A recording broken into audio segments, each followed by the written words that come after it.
Hi, everyone. So the objective of this meeting is to provide a comprehensive update on current sea ice conditions, predictions, and forecasts. So today we have presentations on near real-time analysis of climate and ice at the poles, a review of the 2023 Sea Ice Outlook, the IABP, and the UFS application in the Arctic. So our goal is to foster informed discussions, encourage collaborative research, and enhance our collective understanding of the rapidly changing Arctic environment. So I'd like to welcome our first speaker today. It's Ted Scambos from Ceres and the University of Colorado.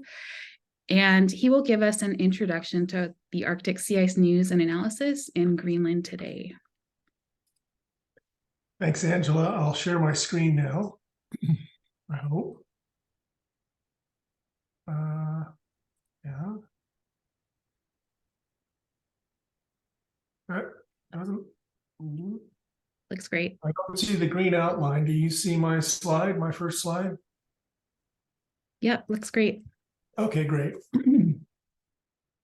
Yeah, my presentation today is mostly going to be about these two existing websites that are updated regularly by the National Snow and Ice Data Center, where I used to work. I work at Earth Science Observation Center, another remote sensing focus group at the University of Colorado, but I still collaborate quite a bit with NSIDC on these two blogs. And by way of introducing them, I think you'll see a little bit about what's going on right now in sea ice, both in the Arctic and in the Antarctic, and a little bit about the Greenland melt season, which actually is sort of winding down right now. We may do one more post that summarizes the season. The Arctic Sea Ice News and Analysis blog, here's the front page, top part of the front page for it. Every day we update this with new maps generated from passive microwave data sets that NSIDC produces and archives and distributes. And along with that, on a monthly and sometimes bi-weekly basis, especially when things are coming to a crux, either a maximum or a minimum or some other major event in the Arctic or Antarctic, we'll go to every other week or so, or twice monthly postings of an analysis of what's going on, where the sea ice is retreating, where it's advancing, what might be causing those things, some of the weather patterns as well. So this top part of the page shows the things that are updated on a daily basis. Then along the right-hand column, there are several tools that we've developed over the years, mostly for the Arctic, but they've also been extended to the Antarctic sea ice. That allows people to investigate more thoroughly on their own and even get the data that we use and examine it for themselves in terms of how we come up with some of the statements that we make as part of this blog. So here's what's going on today, and NSIDC is going to announce later today that the minimum was reached excuse me, I guess it's September 19th in 2023. I meant to put that on here. Oh, there it is at the top. And then it's begun to turn around. It's actually taken a bit more of a jump up since I made this graphic on Saturday. So we're fairly confident that we've reached the minimum for this year. It's the 6th lowest. It's very close to several others, which would make it tied for about 3rd or so. As you can see on the left side there, the sea ice pattern shows a big retreat, a lot of open ocean in the Chukchi, the East Siberian Sea, and the Beaufort Sea, at least the western half of the Beaufort Sea. And then quite a bit of ice over the North Pole area up against Greenland and the Canadian archipelago as usual. The Laptev Sea didn't see as big a retreat as we've seen in some years in the past. We're still nowhere close to breaking the all-time record of 2012. 2020 was the 2nd highest, but that record in 2012 looks to be quite durable after 11 years of evolution since then. Every month, every post actually, we also summarize the weather and climate using the near real-time reanalysis data available from NCEP. This is the first half of September, or the first 11 days of September. the average sea level pressure, and then the anomaly in Arctic air temperature near the surface. It might take you a little while to get oriented. You see Greenland there at about the 2 o'clock position on the clock, and Alaska down near the bottom. So what you can see is that, as has been the case for most months, the central Arctic is warmer than the long-term trend. Now NCEP uses 1991 to 2020 as their reference period, but still we're seeing it a few degrees warmer than that reference period, and a very strong low pressure trend over the Arctic just north of Europe, encompassing Greenland as well for this first 11 days. And on most posts, we have some kind of a feature.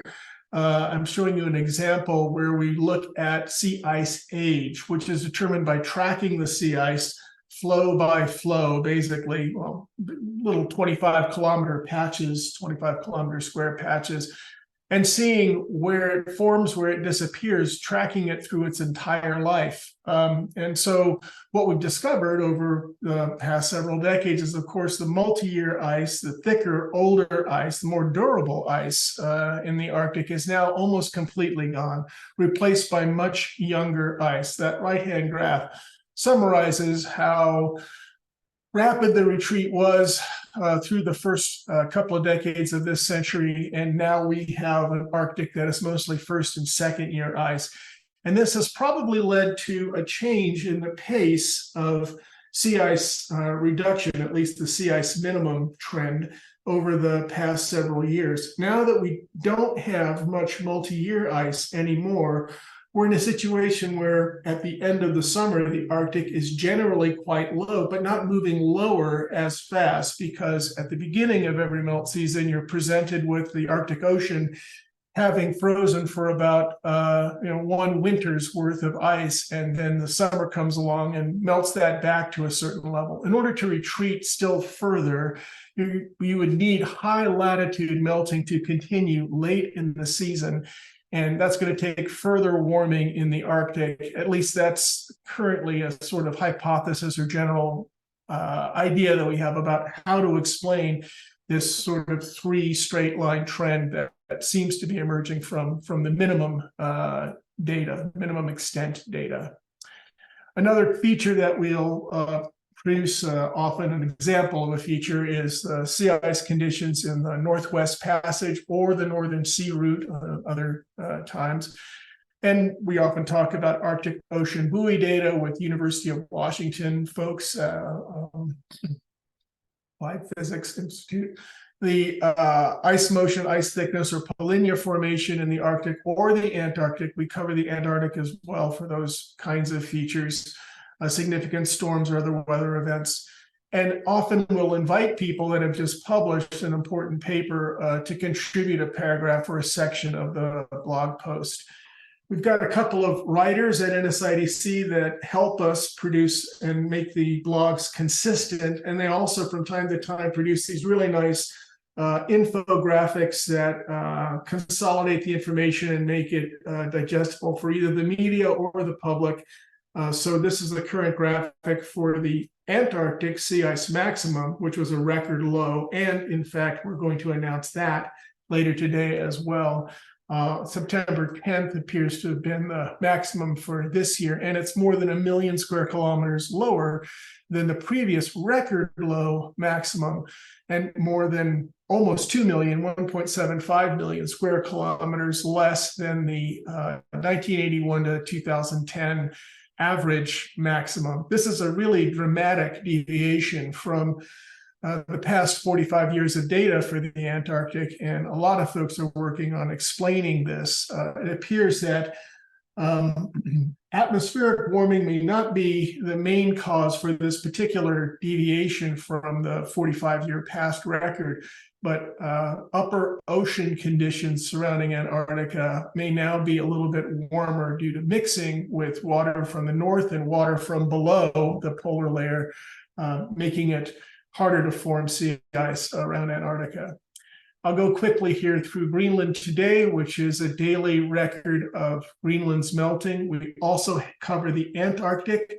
The daily updates are there at the top of the webpage, similar to Asina.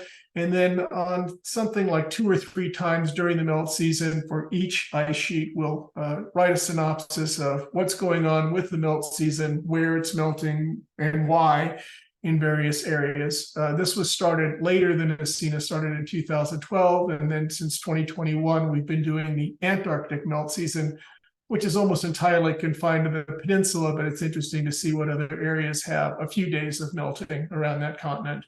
We do a weather analysis, and we also do monthly feature stories contributed from other scientists. And here's an example of a graphic from the website, actually 2 different graphics showing either the melt trend compared to recent years, that's on the right-hand side there, and a summary of the total melt days, and then the anomaly relative to 1981 to 2010 again.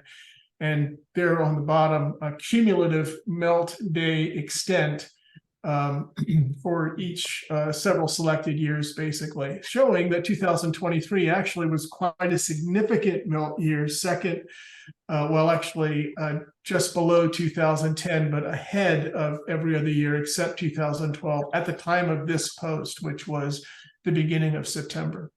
I believe that's it. Thanks very much. If there's any questions, I can take them now or whenever Angela says is the right time. Yeah, thank you, Ted. We do have time for a question. Feel free to raise your hand or either pop it in the chat.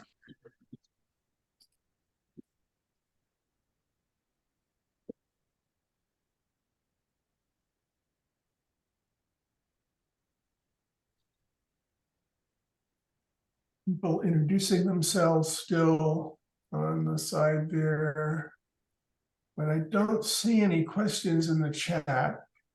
As I said, we're going to post a couple of new announcements on both the Arctic and the Antarctic minimum and maximum respectively later today. NSIDC will post those on their website. Like a question from Melinda. Oh. Well, if Ed had a question, he can go first. You can go first, Melinda. Okay, it's a quick question. I think it was on your slide, but I may have missed it. How does the minimum this year in the Arctic, the minimum sea ice extent in the Arctic, compare to the previous decades? Is it like the 6th lowest, 7th lowest? Do you remember that number off the top of your head? It's in this slide here. And I remember it well enough to read it from that tiny version of the image. We are calling it the 6th lowest. We have a rule about how close things have to be in order to be tied, plus or minus 40,000 kilometers. But then we realize that there could be problems with that if you've already established one group is tied and then another group comes in that's, sort of that 40,000 range, connects it to a group that you declared was tied. So you start to expand that zone of what counts as tied. It's 6th lowest, but it's very close to 3 others that are just slightly below it. The ones that stand distinct from all the others are 2020 and 2012. Thank you. I appreciate that. Another question from Ed. Great talk, Ted. I just had a quick question about announcing the Antarctic maximum and how confident are you that we have actually passed the maximum? We're more cautious there, and usually we wait until October. We're going to announce it because we've seen a fairly decent downturn. That's kind of summarized in this slide. Let me back up to that real quick. Since this graphic was made, it has fallen a little bit more, but I think the reason you're asking this question is that, as you can see from that other curve, 1986 as an example, when you have this extremely large sea ice edge with all these storms impacting it through the maximum period, you get a lot of variability in the ice extent as you approach the maximum period. So yes, there's a little bit of caution, but we do think that we've turned the corner.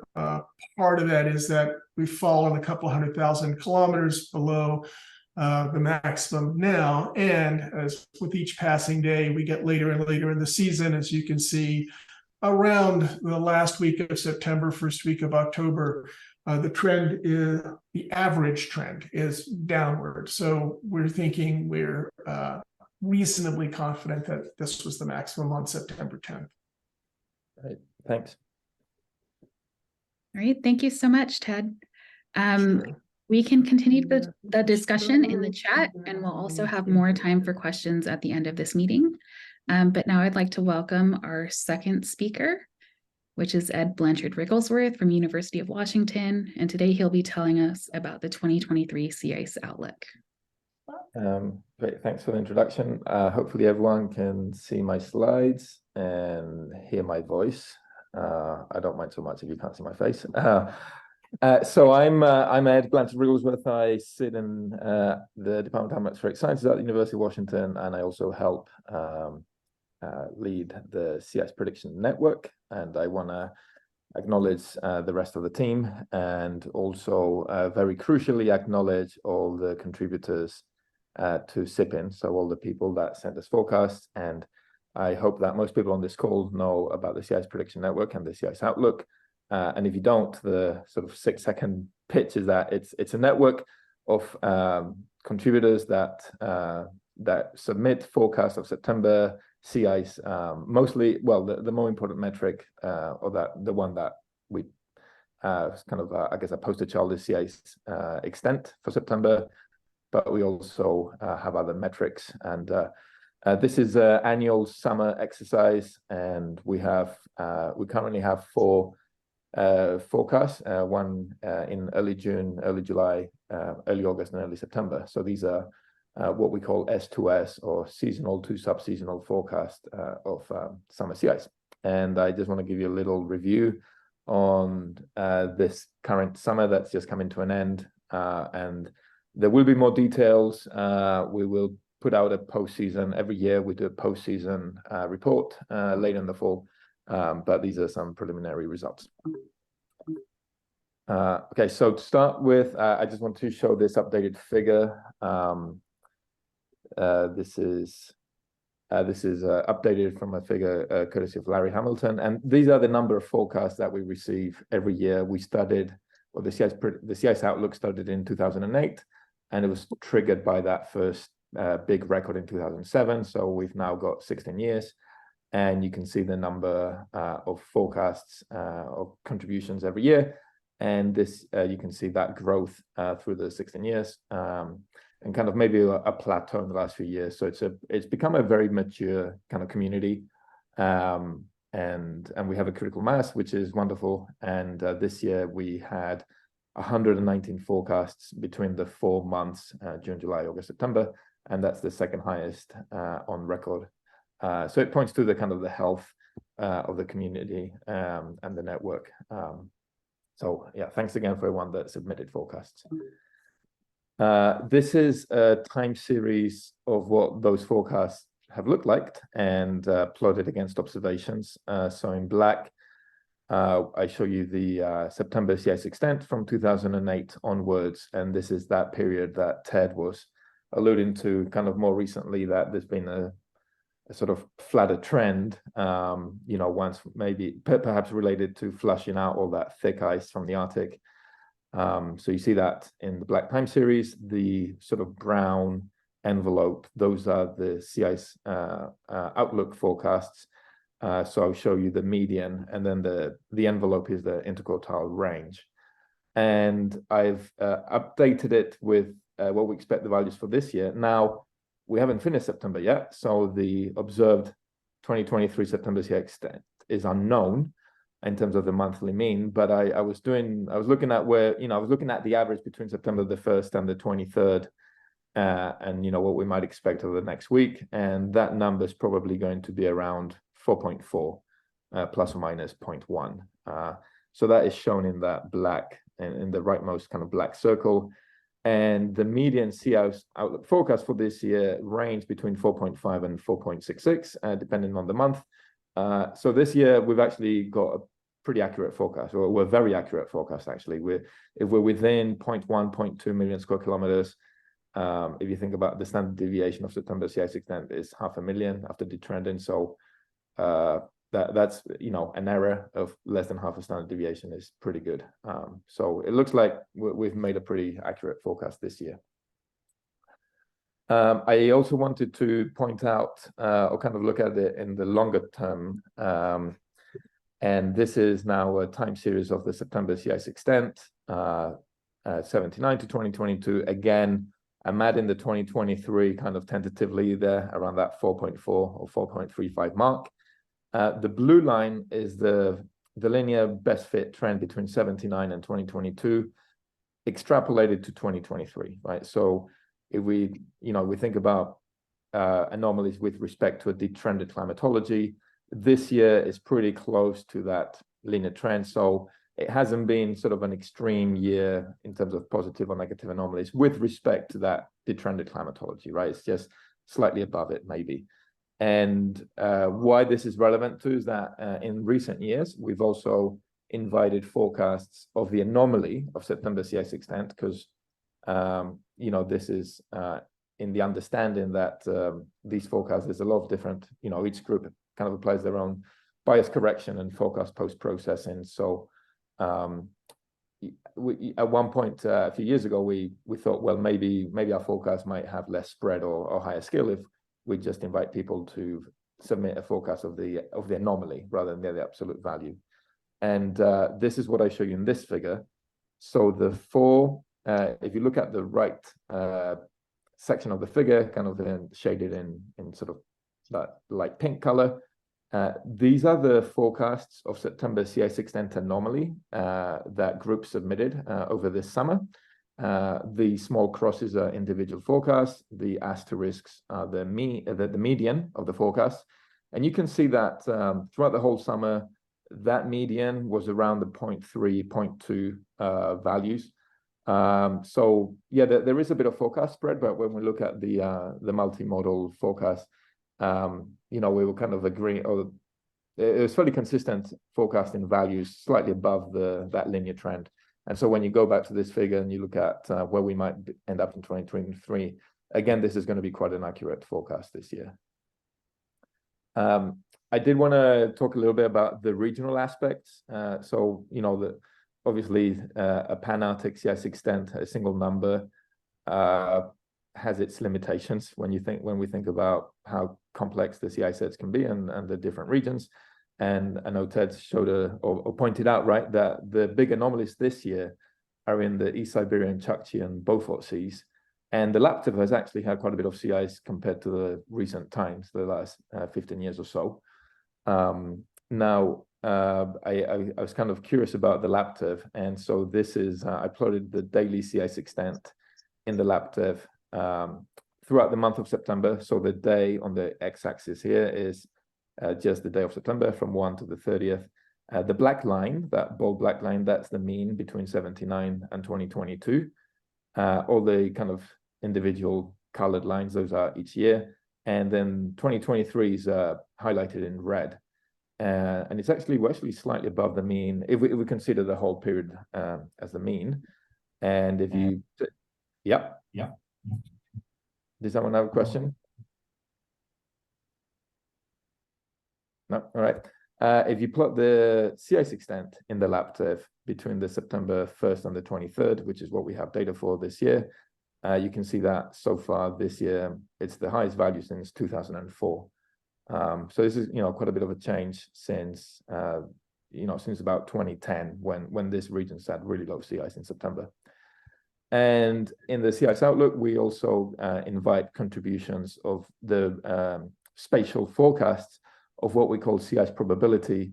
So the sea ice probability is just basically the probability that the sea ice concentration at a grid cell is greater than 15%. Or in other words, that if we think about that sea ice extent metric, that value would be 1. So in these maps, I'm showing you those forecasts, the multi-model forecast from the June exercise, the June outlook in the top left through July, August, and September. And if you just put like if you just direct your attention to say the Laptev, if you look at the June forecasts, there were relatively low sea ice probability forecasts there. But as you go through July and especially in August, the forecast actually went in the right direction, right? And by August, they were forecasting more sea ice in the Laptev. And in contrast, if you look at the Chukchi and the Beaufort, they had more sea ice in the June forecast. By August and September, that sea ice edge, you can see it's a little further north. So even the spatial forecasts this year, they're doing some things that I'm quite happy about to see, because they're getting this sort of regional pattern quite well. And then as a last slide, I wanted to also include this. It's a little bit complicated, so I'm gonna walk you through it. But on the left, this is the pattern. These are the Z500 hectopascal. So the geopotential heights about 3 miles, 5 kilometers in the atmosphere. This is the pattern of covariability between the summer Z500 geopotential heights. So that's June, July, August, September, and September sea ice extent. And this is a well-known pattern in the literature. And basically what it means is that when you have low pressure or low heights in the Arctic, you have more September sea ice extent. And that's why, sorry, I missed the color bar here, but blue are negative values. I think it might be the same color bar as the right. So we know that, right? If there's cyclonic, cooler, cloudier summer weather, we have more September sea ice extent. High pressure, less September sea ice extent. And this pattern also actually helps explain the error in the sea ice outlook forecast, right? So, this idea that especially in June or July, these forecasts, they're not really going to get the atmospheric state that well, because it's mostly unpredictable. And so if the atmosphere is in this pattern or its opposite, then the errors in our forecast is larger. And on the right, I'm showing you the geopotential height anomalies for this year.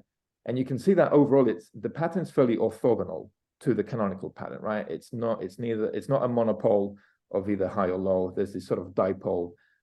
So you can interpret it as basically that the atmosphere this year hasn't been in a very kind of extreme or strong sort of state where they would push the sea ice one way or another. And that might be one of the reasons why we've ended up close to that linear trend. But I think it also helps explain the regional patterns, right? Because you can see that this pattern would bring you southerly winds in the Beaufort and Chukchi, but cyclonic and northerly winds in the Laptev and sort of in part of the Kara. And with that, I will end and just mention again that we'll have more details and sort of final official results in our post-season report.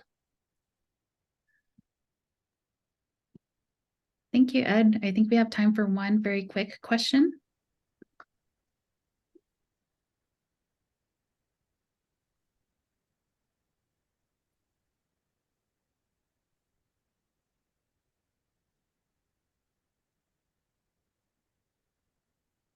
Right. If we have no questions now, remember we still have the chat and can discuss at the end of the meeting. But for now, I'd like to hand it over to Elaine to introduce our next speaker. Thank you again, Ed.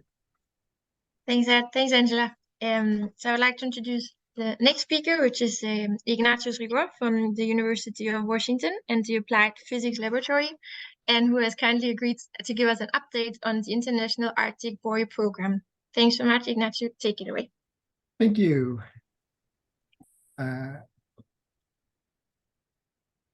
Let's see, go big. Hi, I'm Ignatius Rigor. I coordinate the Arctic Buoy Program.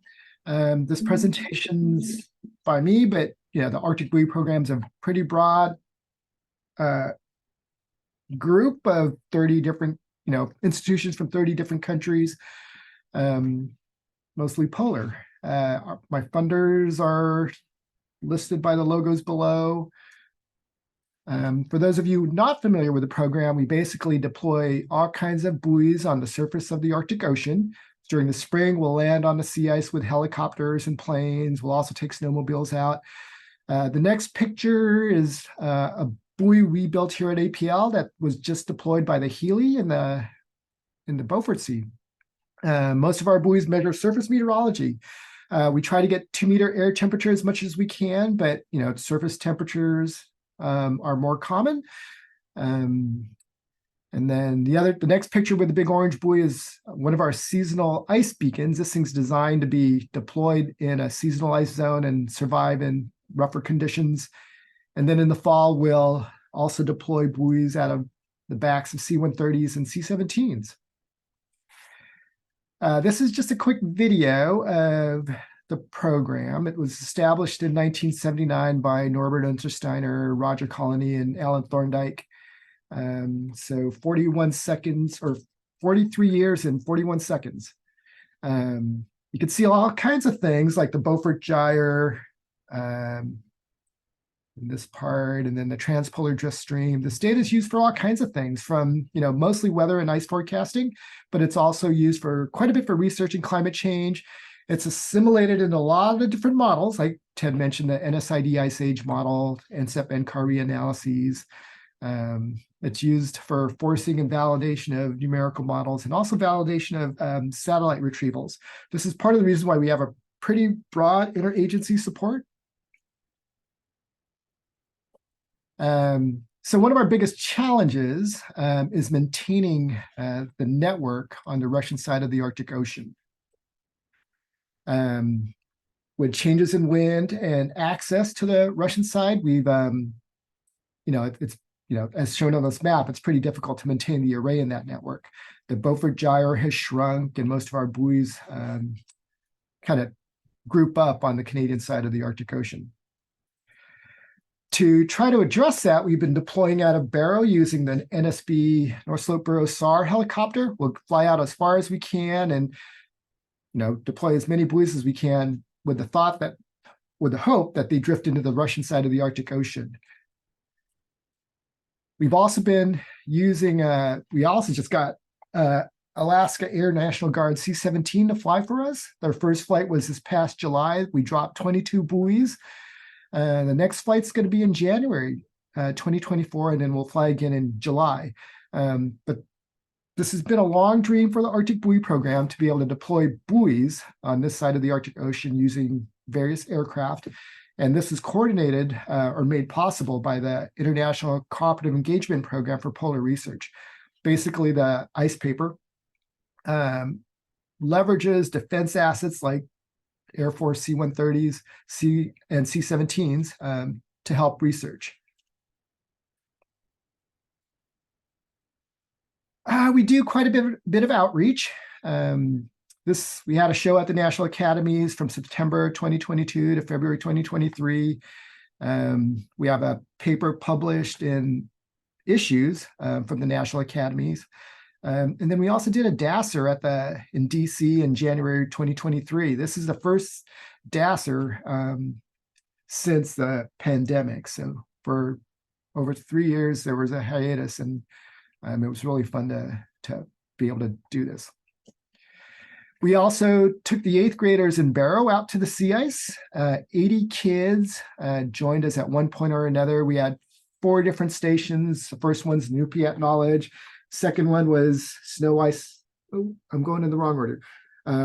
Second one was sea ice biology. Kyle Dillard-Planey from UAF was a big help there. And we did remote sensing. Josh Jones and Melinda was also there. We had a pretty broad group, and I'm not going to go through everybody who contributed. But this is a lot of fun, and I'm hoping we can do this again this year and make this an annual event to host the 8th graders out on the sea ice. So first day was out on the sea ice. The second day, we actually went into the classes and worked with the kids a little more. We also do Float Your Boat. This is basically, we're trying to connect people to the Arctic Ocean. It builds on NOAA's Adopt a Buoy program with the added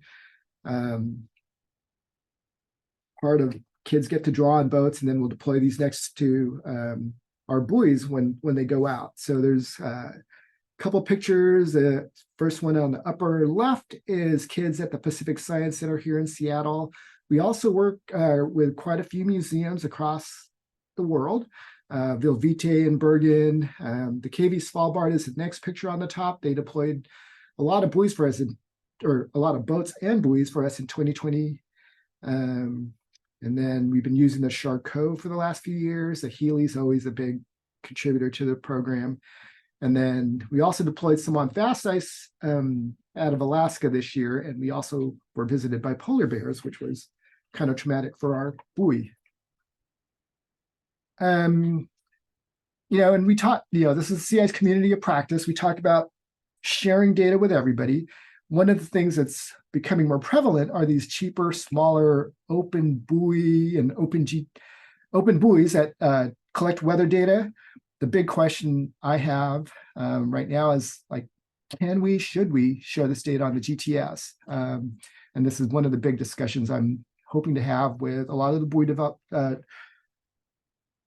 deployers, but also with like the modeling and other folks who may use the data. Like the main concern is that too much data that may not be as high of a quality as our normal buoys may cause problems. So this is what our buoy array looks like right now. We have 207 buoys reporting in the Arctic domain. 130 of those were deployed this year. Now we're committed to open and fair sharing of the data. So this is, what shows up on the WMO IOC GTS. Most of the buoys deployed here in the Eurasian Arctic, which was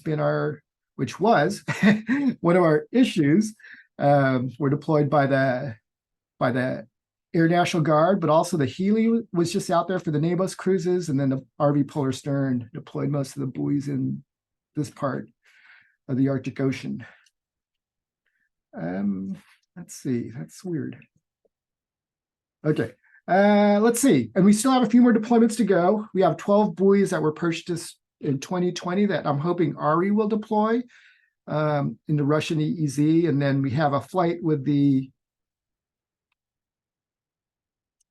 are my slides out of order? There we go. Okay, I have another screen showing me what you guys might be seeing, and it was being weird. But yeah, so just a quick summary. We have 12 more buoys, which will hopefully show up in the Russian EEZ, and then there's some gaps in the Canadian Arctic. Oh, what's going on here? Here and here that will have an ice paper Royal Canadian Air Force flight in October, which will deploy 30 buoys, and then we also have a cruise here in the Baffin Bay that the HGMS Roald Knud Rasmussen will be deploying another 20 or so buoys. So this is our quick map of our deployment plans. We have lots of flights and ice camps. We've had a pretty good year. If you look at the map, and we pretty much have the whole Arctic covered, and with the remaining deployment flights with the Canadian Air Force and the Danish cruiser, we should get another 50 buoys deployed. Thank you. Any questions?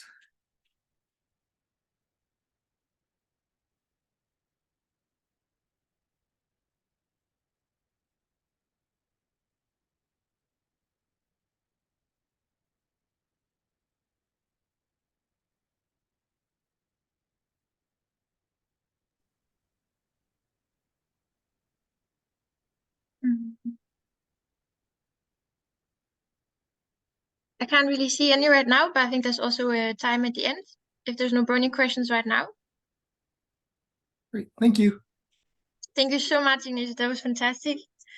Then we move to our last speaker, which is going to be Chris Cox from NOAA and the Physical Science Lab, and who's going to talk about the Unified Forecasting System and its application on a pan-Arctic regional scale. The floor is yours. Thank you. Can you see my slides all right? Not yet, at least me. Ah. Let me try again.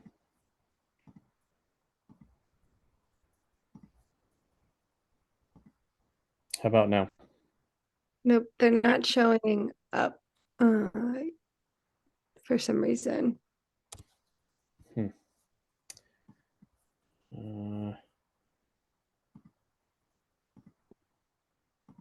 Let me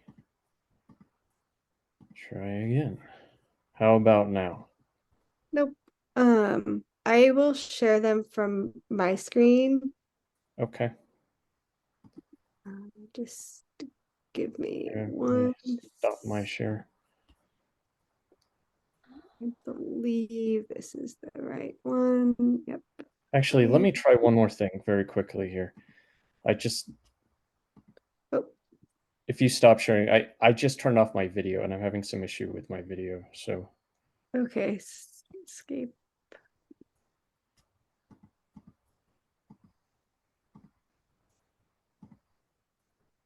do you see my screen now? Nope. Okay, something is broken.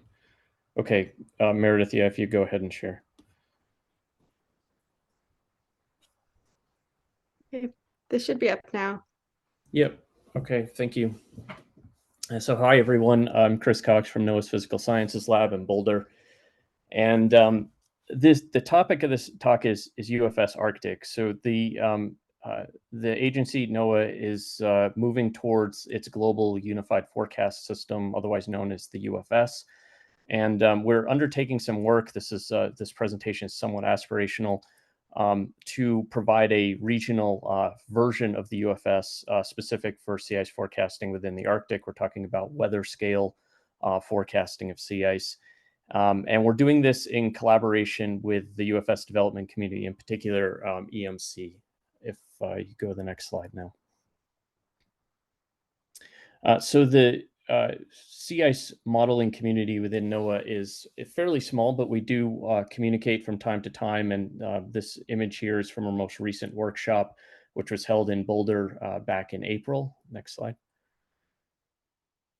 And some of the topics that we discussed are listed on this slide. So the first, we discussed development of the needs for developing within sea ice modeling itself. So for example, landfast ice parameterizations and their implementation, constraining water mass properties, a focus on the marginal ice zone, including flow size distribution and wave ice interactions and thermodynamics throughout.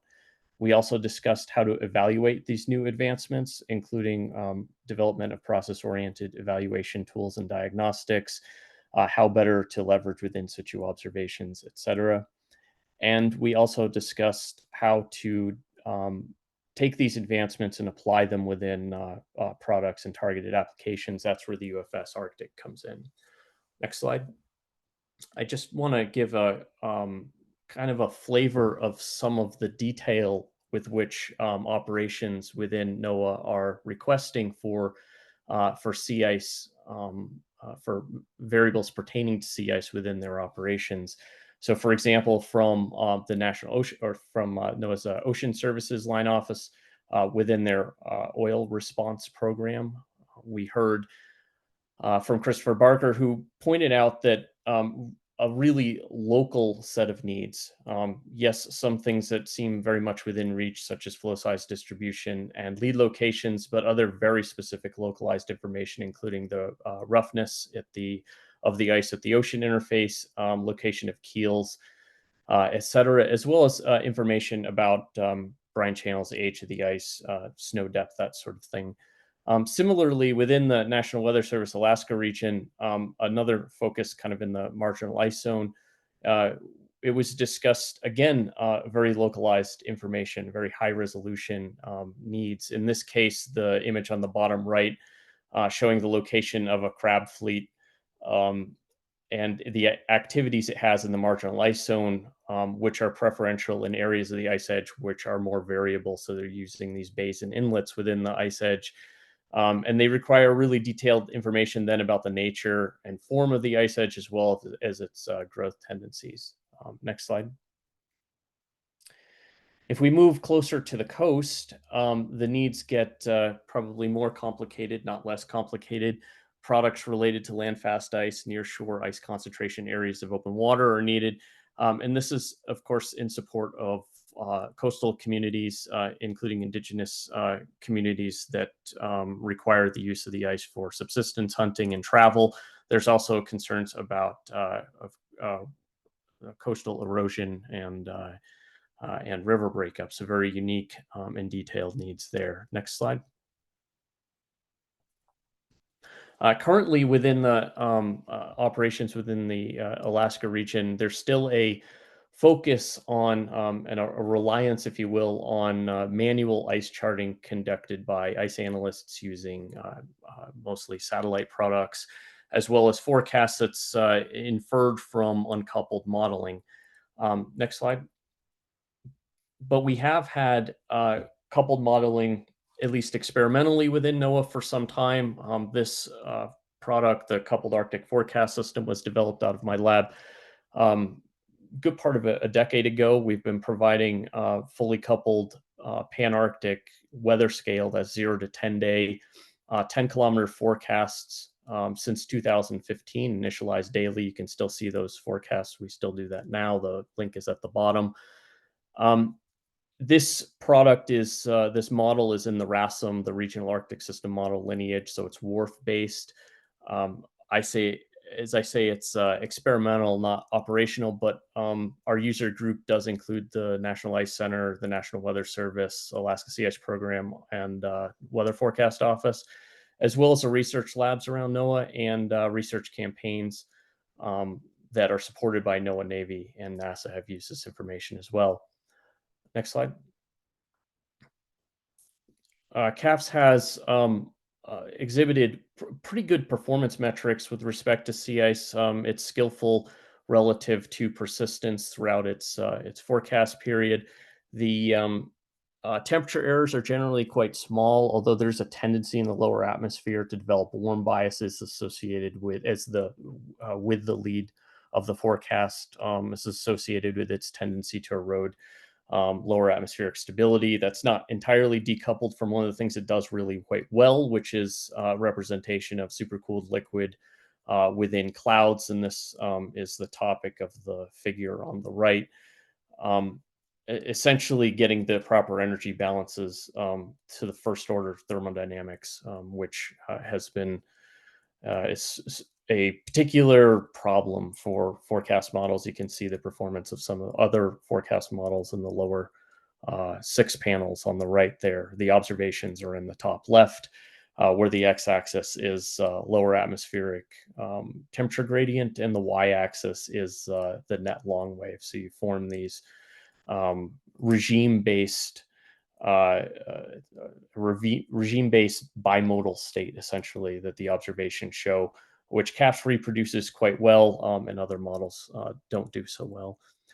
The ice velocity is also reasonably good, so we do okay with the dynamics. That's particularly true over the pack ice, where atmospheric forcing dominates. In other areas where ocean forcing, mesoscale eddies, and tidal forcing, for example, dominate, the scale degrades significantly. Next. So what's next here? The operational forecasting within the agency clearly needs fully coupled tools. They're asking for it. The UFS in a global state provides this, but we know that we also need to create fully coupled tools that are optimized for Arctic specific applications.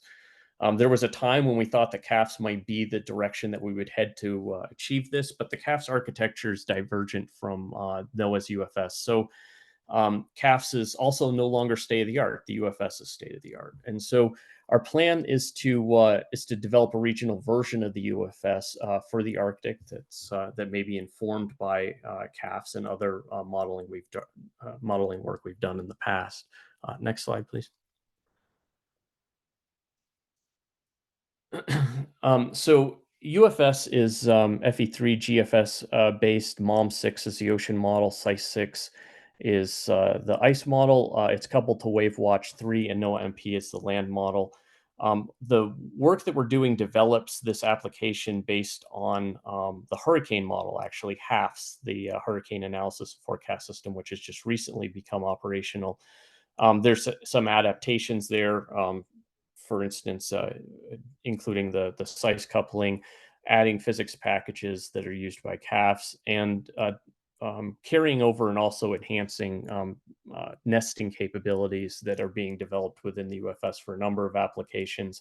We think this is particularly important because it will allow us to provide high resolution embedded nests within the grid around, say, for example, populated coasts or the Bering Ice Edge. Next slide. The image that you're looking at on the right shows the proposed grid. This grid is actually shared across other areas of NOAA that are doing uncoupled modeling, particularly within NOAA's labs, such as GFDL and PMEL. It's quite a large grid. It's much larger than what CAFS was using, so its coverage extends beyond the southern tip of Greenland and over the Alaska fisheries regulatory areas. The ice grid is the black points on the right, although it's much coarser than the actual grid, which is about 5-kilometer resolution. And while it's quite large, it does have a nice advantage that it has no ice at the lateral boundaries. Next slide. This is just kind of a rough mock-up of our planned schedule, but really we're just getting started in this process, trying to get the base model underway in FY23, and then moving into the next few years, we'll be working on optimizing for the Arctic. And I'm probably out of time. For next slide is, I believe, my concluding slide. For which the main conclusion here is really just this presentation is to raise awareness. This tool is on the horizon for use. We hope within operations, but the UFS development community is an open community, and we hope that this tool will also be useful for researchers as well. Thank you.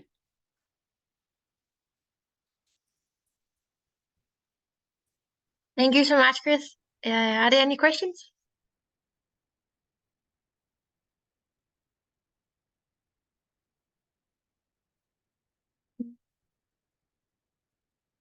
I can't see any now, but maybe then we can just move to the next point, which is the discussion in general.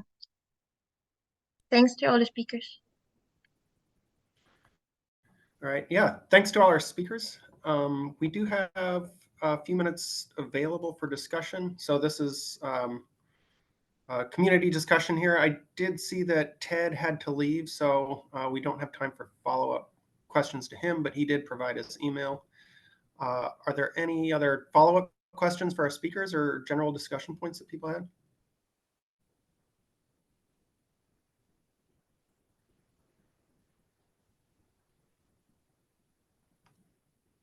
Looks like Ed and then Ignatius. I actually had a question for Ignatius. Is those flights where you put in buoys more towards the Russian Arctic, are you still in international, I guess, airspace? Or like I imagine politically that's one of the reasons in the past, right, where it's been hard to put buoys there. Yeah, the Air Force is willing to fly into the Russian EEZ, which kind of scared me. But I'm not allowed to deploy in EEZs that I don't have permission from.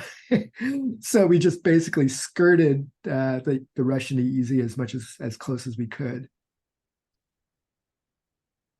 Thanks. Yeah, I guess I was a bit surprised that, especially in the current political climate, that this year is the year that you're able to put all those buoys up there. Yeah, I was pretty nervous going in on the flight, but with how this crew is so good, you know, we basically flew up high, dropped low, and worked our way back, and it was wonderful working with them.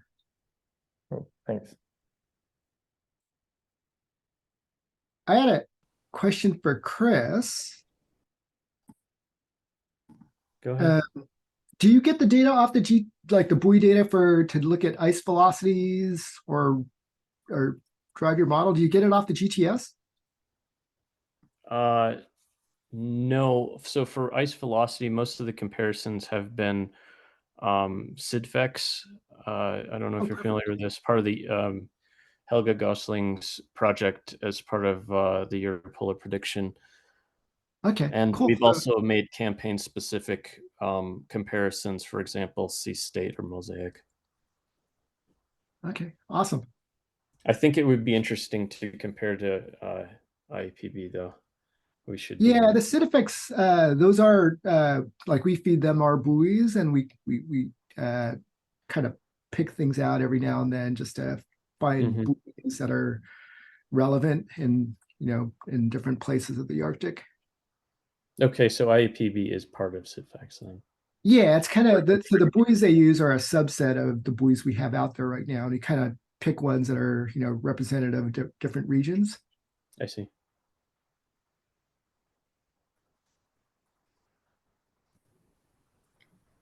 Actually, I have a Great, question thanks. for you, Ignatius, while we're spinning our questions around in circles here. You were just talking about the EEZ, and not specific to Russia, but EEZs in general. What happens when buoys drift across areas where you may or may not have permission? Normally, it's not a big deal. The UN, WMO, IOC mandates or rules or whatever don't require us to turn them off. It's just that the big thing with Russia is if we're going to deploy in their EEZ, they want us to buy a Russian buoy and pay for permits, which doubles the cost. And so working with ARI was wonderful because they would take care of all the paperwork was less burdensome. But given the what's going on right now, that collaboration has ended for quite a while.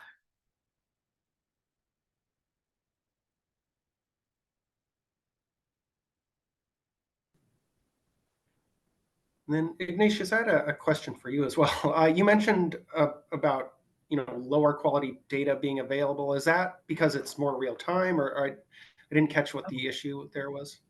Yeah, so there's all these little microcomputers that kids are building Minecraft servers out of these things. We're building weather stations. Jim Thompson downstairs building wave buoys, dropping these in front of hurricanes. They're wonderful because they're really cheap. GPS is great, the barometers are good, but there's a lot of sensors that you could put on these things. And it's an open question: how good are these sensors? Are they weather accurate or accurate enough for weather forecasts? And then for climate data studies, it's even more questionable just because the drift of the sensors is unknown and they're constantly changing. But I come from the camp that any data is good data, especially in the Arctic where we don't have enough data. And so I'd like to get more of as much data on the GTS and shared as much as possible. All right, thanks. Yeah, that's interesting. I've been dealing with a bit of that myself. Like we were discussing working with Chris Poloshinsky and deploying buoys, and he was talking about exactly that. Sensors that can be cheap, but he's like, I can't guarantee that it's science quality.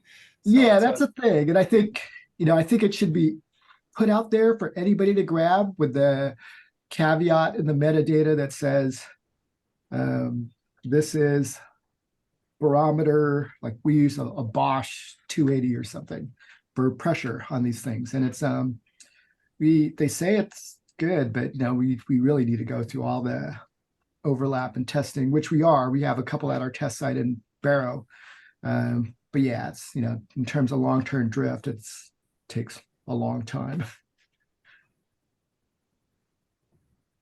All right, thanks. And then in the chat, Angela, you had highlighting a early career community survey. You want to? Yeah, so this is just a general update. The Early Career Community of Practice on IARPIC is trying to survey all early career members. We'd like to learn more about this cohort and also understand a bit more about their community needs. So I dropped a link in the chat. If you are early career, please fill that out. And if you know other people in your groups who are on IARPIC and early career, please encourage them to also fill out the survey. So thanks. All right, thanks, Angela. Do we have any other questions or discussion points from the general audience?